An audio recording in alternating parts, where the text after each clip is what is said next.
Astérios, le minotaure du labyrinthe.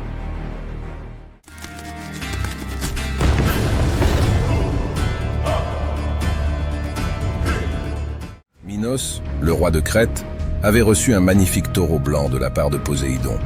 Il avait promis de sacrifier l'animal en son honneur.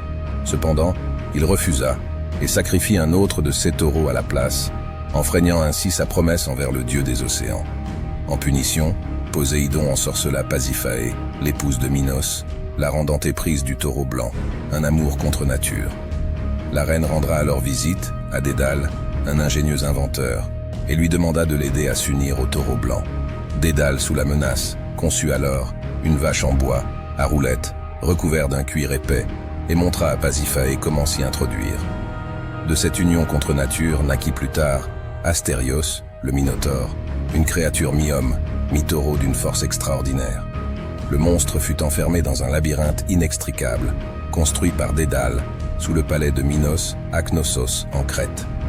Chaque année, pour apaiser la colère du Minotaure, Minos exigeait que la ville d'Athènes lui envoie un tribut de 7 jeunes garçons et 7 jeunes filles, offerts en sacrifice pour être dévorés par la créature. Thésée, le fils d'Égée, roi d'Athènes, décida de mettre fin à cette horrible pratique.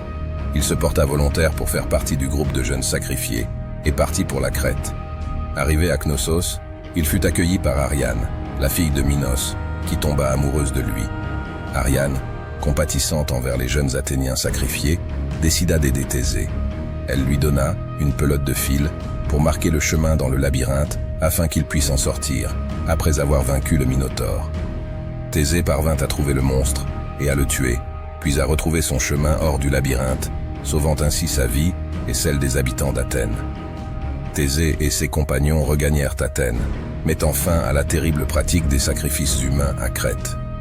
Cependant, l'histoire du Minotaure, du labyrinthe et de la bravoure de Thésée est devenue l'un des récits les plus célèbres de la mythologie grecque, illustrant le triomphe du courage sur la terreur et la tyrannie.